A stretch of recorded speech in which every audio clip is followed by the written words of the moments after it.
Welcome back everyone. मैं हूं आफ्ताब हैदर और आप देख रहे हैं आफ्ताब स्पीक्स।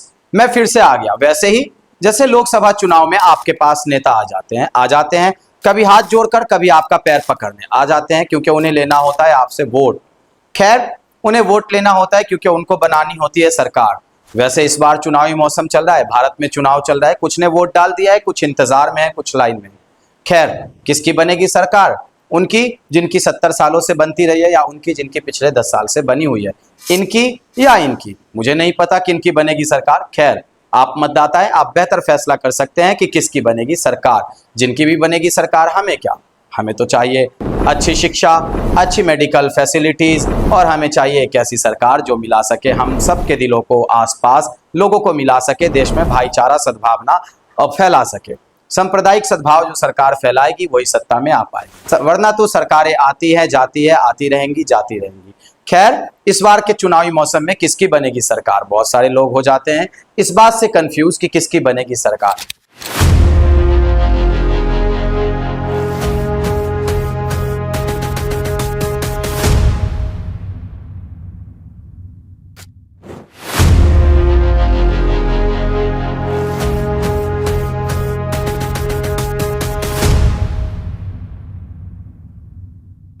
तो चलिए आज उस प्रोसेस को समझते हैं, लेकिन उससे पहले आपसे एक निवेदन करता हूं कि कृपया मेरी वीडियो को पूरा देखा कीजिए।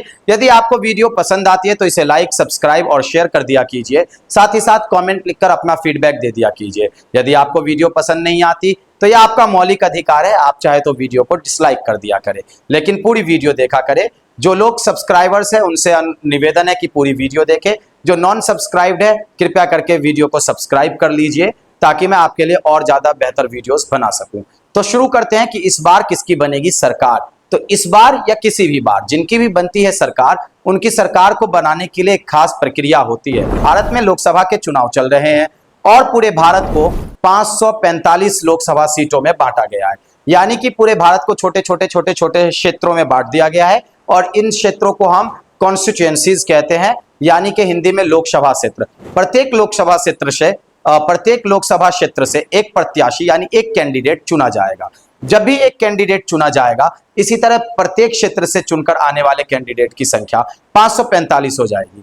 खैर, 2020 के बाद से यह संख्या 543 हो चुकी है, यानी कि जम्मू और कश्मीर का जो स्पेशल स्टेटस था और राज्य का दर्जा था उसको हटा दिया गया है। राज्य के इस दर्जा को हटा देने के बाद से अभी भारत में कुल मिलाकर 543 लोकसभा की सीटें हैं। इसमें विभिन्न पार्टियां चुनाव लड़ती है। जिस भी पार्टी को 543 में से आधे से एक ज्यादा, यानी कि तकरीबन 272 सीटें मिल जाएंगी, जिस भी पार्टी को 272 सीटें मिल जाएंगी, उस पार्टी को भारत के राष्ट्रपति के द्वारा सरकार बनाने का न्योता दिया जाएगा और वे पार्टी अपनी सरकार बनाएगी। परंतु सोचिए कि यदि किसी एक पार्टी को ये 272 का जो जादुई आंकड़ा है जहां पर सरकार बनाई जा सकती है, ये नहीं मिलता है, और बहुत सारी पार्टियों को 100, 200, 150, 60 इस तरह से सीटें प्राप्त होती है। ऐसी परिस्थिति में जी हां, गठबंधन की सरकार बनती है। गठबंधन को अंग्रेजी में कोलिशन कहते हैं। कोलिशन की सरकार में यह होता है कि एक समान विचारधारा वाली, यानी कि सेम आइडियोलॉजी वाली एक से अधिक पार्टियां साथ आ जाती हैं और वे अपनी सीटों की संख्या को, total numbers of the MPs को 272 तक पहुंचा देती है। यदि वे ऐसा कर पाते हैं तो वे सरकार बनाने का दावा कर सकते हैं और राष्ट्रपति के द्वारा उनको मौका दिया जा सकता है। जब इस तरह की सरकारें बनती है तो इनको गठबंधन की सरकार कहते हैं। वैसे गठबंधन की सरकारों की मजबूती और इनके कामकाज करने और इनके वादों को पूरा करने का तरीका ठीक वैसा ही होता है जैसे इश्क में किए गए वादे, जिनकी ना तो सुबह होती है ना शाम होती है। गठबंधन की सरकारें यदि चल गई तो चांद तक, और ना चली तो शाम तक। शाम को भी टूट सकती है, अगली सुबह भी टूट सकती है। अतः अपने सरकार का चुनाव करते हुए आप जहन में एक बात रखें कि आप बहुमत के चक्कर में या अल्पमत के चक्कर में ना पड़े। आप अपने बेस्ट कैंडिडेट का सिलेक्शन कीजिएगा। साथ ही साथ बताता चलूं आपको, इस समय भारत में जो चुनाव चल रहा है वो आमतौर पर दो प्रमुख दलों के बीच चल रहा है। एक दल एनडीए, नेशनल डेमोक्रेटिक अलायंस, जिसकी मुखिया बीजेपी है। जी हां, 10 सालों से ये एनडीए यानी कि बीजेपी जिसको लीड कर रही है, हालांकि बीजेपी के पास अपना पूर्ण बहुमत है, बावजूद उसके गठबंधन में है और एनडीए की ही सरकार है। इसके बाद दूसरी ओर इंडिया गठबंधन एनडीए के खिलाफ चुनाव लड़ रहा है। इंडिया गठबंधन की अगुवा यानी कि इसकी जो पायोनियर पार्टी है वो कांग्रेस है।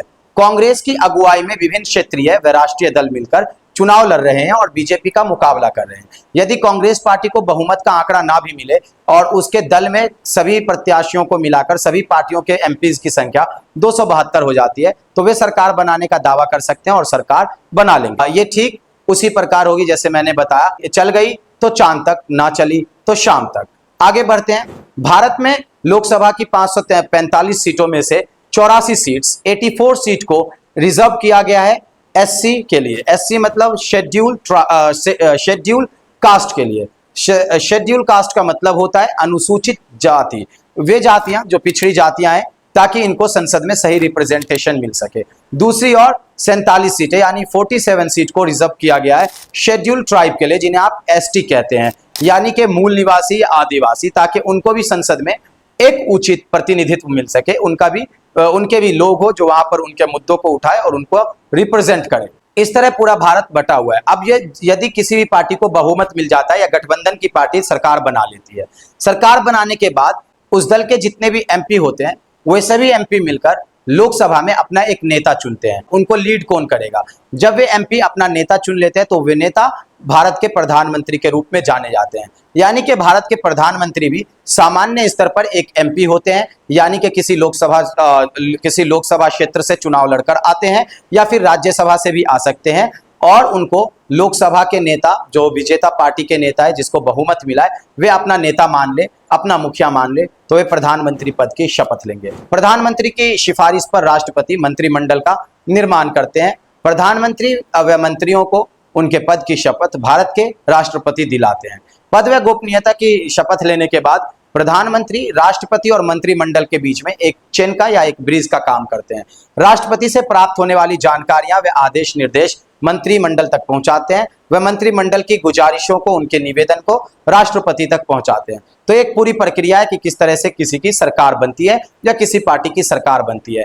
वैसे सरकारों को चुनते हुए, अपने कैंडिडेट को चुनते हुए आप ध्यान रखिए कि आप वोट केवल और केवल उस कैंडिडेट को करें जो आपको शिक्षा की, जो आपके स्वास्थ्य की, रोजगार की, युवाओं के बेहतर भविष्य की कल्पना करते हो और जो आपको इन चीजों का वादा करते हो, ना कि उनकी जो आपको धर्म के नाम पर उन्मादी बनाते हो। अपने बच्चों को तो विदेश भेज देते हैं, परंतु आपके बच्चों को दंगाई बनाने का प्रयत्न करते हो। ऐसे कैंडिडेट को चुनने से बचे। शिक्षा, स्वास्थ्य और रोजगार की बात करने वाले को वोट दीजिए। खैर, आपका मत है, आपका अधिकार है, मेरा मत है, मेरा अधिकार है। धन्यवाद।